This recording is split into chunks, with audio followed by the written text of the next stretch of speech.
Hello, everyone. I'm Sam Eckmann of Gold Derby, and here with me are three of the Emmy-nominated Fab Five. We have Bobby Berk, Antoni, Porowski, and Jonathan Van Ness. Congratulations on another Emmy nomination, all of you. And season 6, I have to say, you all headed to Austin, Texas for this season. And I mean, I've loved every season, but I think this location might be my favorite of them all. And I would love to hear like what made this one special to you? What about Austin stuck out to you as memorable? One thing I'll say is, I guess I just started. Usually I'm the last one to speak, but it's interesting that you brought up just Austin being your favorite. And when I ask friends of mine who've actually said the same thing, it's hard to kind of analyze why one season is more successful than another when you're in it. But I think, and there are many reasons, obviously, and wonderful stories that we told of all of these heroes. But the character itself, I think, of Texas brought so much of just a stark contrast to, I think I can speak for all of us just in terms of, you know, our sensibilities and personalities and everything to be kind of put in that milieu, I think really made it entertaining just from a visual point of view. I think Austin, coming from Texas myself and spending summers in Texas growing up, Austin's just a very different place than the rest of Texas. You know, I think a lot of times people would be like, oh, you know, why'd you guys go to Texas? We always try to go places where maybe we can make the most impact, but Austin's a very different and very special place. And I think when we're really happy where we're at, and I think that's proven by the fact that Jonathan was like, I love it so much here, I'm staying. You know, I think when we're really happy in the place that we're in and we're well fed, Austin's such a good foodie town. It really shows. Other cities starved us, just for the record. Yeah, you know, we're fine. Not that the other cities starved us, but Austin. Austin's just a really wonderful, amazing city. Again, all the cities we were in are great, but you know, Austin, I think, just checked a lot of boxes with, you know, open space and friendly people and food and no traffic and, you know, lots of boxes checked. Yeah. Jonathan, you moved there, so obviously something made you fall in love. Yeah, I never knew that Texas had so much like green space. It's a really beautiful like outdoor space. I think part of what made Austin season 6 such an incredible season is that people had had an unprecedented amount of alone time. And I think that unlike our previous seasons, you know, COVID really made people think like, what do I want with my life? Like, where do I want to go? What do I want? And I think that our heroes were especially vulnerable. They were especially courageous. They always have been, but I think Angel's story is so otherworldly, just so incredible. And I think getting to see a trans person winning, a trans woman winning is very rare. And then seeing heroes like Jamie and her story and our high school kids were just incredible. Some of our most incredible stories ever. And I do think that everyone was so primed to connect because we've all been so shut off from each other. I think it really did make it for such a special season. Yeah, for sure. Wanted to ask about that because obviously the pandemic affected everyone and affected TV productions everywhere. But your show to me is so based in human connection. So how did that change things behind the scenes for you? Did you feel like your approach to working with the heroes changed? It was actually like really magical because remember when this CDC was like, if you've been vaccinated and like you can go inside and like you're fine. So we actually got to shoot season 6 during that like really special window when like that little window where we're like, oh, if we're vaccinated, we're good. Everything's normal again. Yeah. And this year it's like we kind of just get tested all the time like we used to. And so it really hasn't. I mean, I think that we just get tested 57,000 times and so do our heroes and we do the best that we can. The only time I felt like it ever affected us, or me personally, was like the 4 days that we shot season 6 before we shut down production because it was like everywhere. And like it was like March 14th of 2020. And I was like, oh my God, this is so scary. But other than those 4 days, I really didn't. I was kind of okay. And I have to say, like the energy that was brought to when we did resume filming, because I don't know if you know this or not, but we were 1 day shy of filming our first episode. The pandemic hit, we took a break for a year and then came back. And not to say that I'm not grateful for Queer Eye and being around these people. A lot of these people on production, you know, well, in front of camera, it's been the same, the five of us, but behind the camera, people who've been there since day one, you know, you appreciate, at least for myself, I appreciate something once I realize that it's like kind of like taken away from me. And we had a little moment to kind of breathe, because we were on the express train until that. We were doing a lot of seasons, doing a lot of press, promoting, you know, the hell out of the show, being so proud of it. And then to just kind of have a break and just to kind of like sit still, I think it all gave us like a nice boost when we did return to finish what we came there to start. Well, I want to dive into a few specific things because, Bobby, I'm always so hyper impressed with your work that you do in people's homes. I'm a huge design nerd.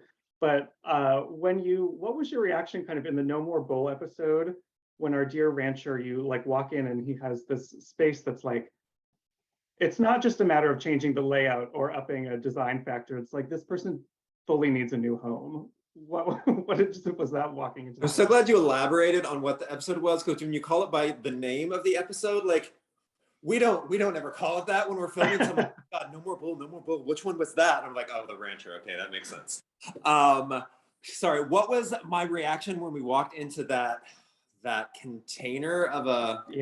Yeah. I mean, you're like, this is structurally unsound, girl. Actually, might have been one of the most structurally sound ones we've ever been in. Not the staircase. Remember the staircase? Yeah, no, yeah, not the staircase. Not the staircase. It was just gross. And, you know, I knew the moment I walked up, though, there was no way I was going to redo that. I was like, I've got to find a way to not ever have to walk back into this specific space again. So I was really lucky that we locally had this company named Bob's Containers. Just happened to be a coincidence it's named Bob's Containers. And they were able to help us out to get an amazing container for him. But yeah, my first thought was gross. And then I thought an equally, if not more, gross response when they washed his hair, which made me also never want to go back into that space again. I remember hearing, we're gonna wash his hair, and I was like, why would we, like, let me get a shampoo bowl, like let me put on some gloves and get a shampoo bowl, like, is this a DIY thing? Like, I don't know. And I was right, because it was brown and that was intense. I also think you don't really see it in that episode, but I think that's the only episode in our whole history where I started drinking at 10:30 in the morning with our hero. He had a ranch water, and so I had a ranch water. You know what? It was one of those episodes that it was kind of necessary. That was really fun. That was a really fun episode for us. Yeah, it seemed like it.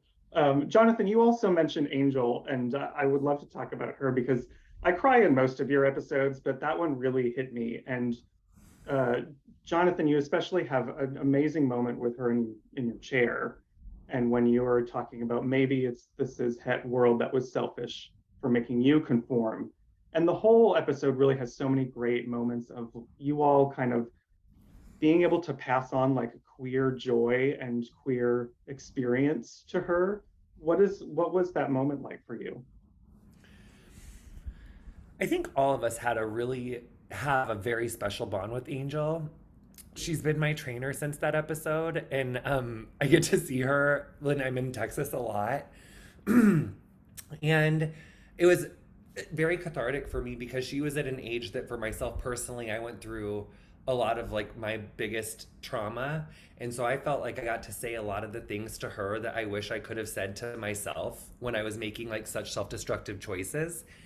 And our relationship, you know, on and after the show has been so healing for me personally, because I can see ways that young people have more resources. Like that's the stuff about like social media and that is so positive. And yes, representation doesn't fix everything legislatively, but it does give more people more information on how to make better choices for themselves.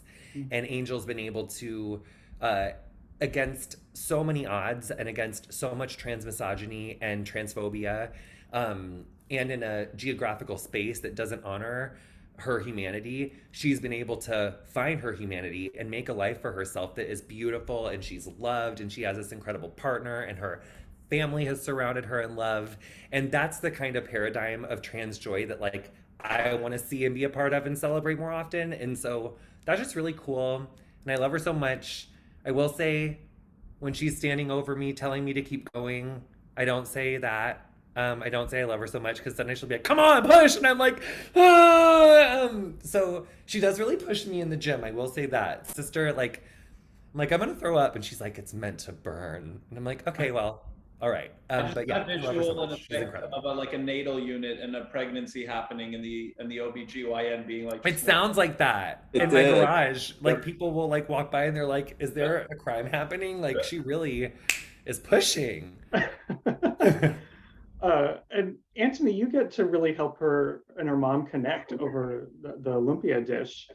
And, you know, I love the cooking scenes because there's always a physical task they need to do, but they end up at this really emotional place. What is it like kind of seeing people dive into that moment? well, first of all, it's very manipulative because I set them up in a kitchen so that they're kind of stuck with me and we got to finish this thing together. So conversations will be had. But, you know, I think especially with Angel, it's, or anybody really, I can say this truly about every single hero. It's like when you start to look at what a person has gone through and whatever adversity it is that they've had, I'm an optimist at heart, and I always try to figure out like what's the thing that we can look at that's already there that just needs to be reignited or that we can kind of revisit, because there's always going to be a long journey ahead for all of us in terms of change comes slowly, but by looking at the comfort of something so nostalgic as that perfect bite, as this lumpia that she had as a kid, when, you know, fractured relationship with her father, not seeing her mom necessarily as much, dealing with her identity and all of these incredible changes that she's been going through. I wanted to offer her a little moment where she can kind of look back on her past and just find a little element of joy. And sometimes we have to create those things for ourselves. I know I'm being abstract, but sometimes it's something that actually already exists that we can lean on for that comfort. And that's what food is for me. And that's why I do what I do. And that's why I love so much with every single hero. There's always a version. I don't care how modest it is. If we think of Corey Waldrop in season 1, I can't believe I remembered his full name, but I think it was the second episode. It was the cop where this didn't make it to camera. But when I asked him about his food memory, it was, he had a very modest upbringing, and it was literally a paper plate with peanut butter and honey drizzled over it. And the family would partake in that with a spoon. And it was like, that was a cherished moment for him. With Angel, it was lumpia, and everyone has their version of that. And it's a little moment of joy that we can all look back on, you know, and to be able to share that with her and just to have a moment with her mom. And something about moms and their daughters cooking together is always, I don't know, something that I tend to gravitate towards, that I really enjoy. So Yeah, very special. I wanted to ask you what you all sort of are taking away from this, because it's great to see you help these folks find their own joy and learn so much about themselves. Do you find that they're sort of teaching you? What do you take away from the experience afterwards? of course, I mean, for me, just thinking about Angel alone and looking at my, you know, my Polish identity is something that I was ashamed of for a large part of my life, where, you know, I considered changing my name. It just wasn't cool to be the kid who brought cabbage rolls to school. And when I look at a story like Angel's, it's sort of it you know, I can't not be introspective and kind of look at my own life, and it gives me like a renewed sense of pride for, you know, where my parents came from, the things that I was taught, and the things that I definitely took for granted as a kid, but that I get to revisit as an adult now. Bobbers? Yes. I didn't know if I was going to say something, but then I felt like I talked for like 30 minutes and I wanted to make sure that you said gorgeous stuff. And also your deltoids, not to sexualize you on like an interview together, but they're really giving top today. And I just wanted to tell you that. No, I'm red. No, well, thank you, Johnny. Thank you. No, I definitely have learned to, you know what, it sounds cliche because it's kind of like the theme of our show, but it is to love yourself. And, you know, going into the show, I didn't always love myself. And when you hear things over and over and over, and you're almost, I found myself a lot of times telling things to our heroes and trying to help them and realizing I wasn't doing them myself, and realizing the things that, you know, I could see that they were dropping the ball on as far as growing, I wasn't doing either. You know, so I definitely, I think, and I could probably speak for all of us when I say that, we've all definitely had to take a step back sometimes and listen to what we were saying, because sometimes we kind of get on autopilot. You know, we know what to say when we know somebody is maybe struggling with depression or struggling with a lack of self-confidence. Like, oh, we know what to say. And then we're like, we're hearing ourselves say it. And sometimes I'm like, huh, I actually needed to hear that today, because I wasn't following these rules. I wasn't getting up in the morning, doing these positive mantras that I'm teaching other people to do, that I know I myself need to do. So when you ask, have we learned a lot from our heroes as well? I would say, yeah. I have something to say too. For me, I think that it's what I continually learn from our relationships with our heroes is the importance of community. And like, you know, 5 years ago when we started the show, I was in a hit salon like full time, and that was my community. And now I've lived in like 6 different cities for part of a year for 5 years in a row. And other than these other 4 people, like those have been a lot of the people who I've grown close to. I think about Tammy, I think about Deanna Munoz, I think about Jessica, I think about people who I have formed like long-term bonds with, who I support them in things that they're doing now. They support me in things that I'm doing now. I think about Angel, I think about Jerica. These people have been so formative to all of us in different ways, like after the show. And I think that it's a really two-way street because we're all each other's teachers. And so that's been really special. And I don't think when I started, I would have thought that I would have made so many lifelong friends through like our heroes on the show. And I mean, like I physically have 2 dogs, like from Janie, like from season 6, like, you know, like I have friends, I have people that I think will be in my life. Because I mean, filming Queer Eye is such a unique experience that unless you've done it, you won't know what it's like. And so even the heroes and ourselves, I think we all share a very unique bond. And I think that for me, what that really says and what is so authentic about the show, and I think is so important to the success of our show, is the authenticity of those relationships that you see, and those are real. And you can tell how it's real because, well, I don't want to be a bitch, but you can tell that it's real. And I love our heroes, and I'm so grateful for the opportunities that have come to us from our relationships with them. Yeah. Yeah, very special to watch. Very quickly, before I have to let you go, you are now, you've been nominated, this has been recognized, this is your 3rd consecutive nomination as hosts for the show at the Emmys. That's so crazy. Do you all have, is there like a favorite Emmys moment at this point, now that you've had a few experiences with the ceremony? Meeting Carol Burnett, we saw Yeah. Betty White. We saw Betty White accept her like Lifetime Achievement Award together at the Emmys. We did. Like I didn't hallucinate that. Like we did that. No, we were on like the 3rd row, right in center. Yeah, like right I watched her with my own eyes. Oh my god, and presenting the Primetime Emmy Awards together. Yeah, That was really fun. Actor, I believe, that year. That was really fun. Yeah. It's thinking about the first, you know, the first ever ceremony that we attended. First it was the Creative Arts Emmys, and then So cute. at the Primetime Emmys. To sit in a room where, to be sitting at the same table as the very people that you watch, whether it's for a laugh or a tear or for inspiration or to be educated or to learn about something, is a very surreal, kind of like humbling, bizarre, extraterrestrial, all of those words at once experience. But even the moment when we were recognized and we won for Best Unscripted, just sort of like the eruptive cheer and the excitement that we had, it was like, I was personally in genuine shock because I always prepare for the worst and obviously hope for the best. And just to be able to celebrate that, you know, as a team, because with our EPs and the show creators from ITV and Netflix and Scout, I really hope we get to experience that again. Yeah, well, I hope you make many more fantastic memories this season. Thank you all so much for joining me. It has been a pleasure. Everyone who's watching, subscribe to Gold Derby. Make sure you stay with us throughout this season. And Go Antoni, Gold Bobby, Derby. Jonathan, thank you so much. Thank you Thanks, so much. man.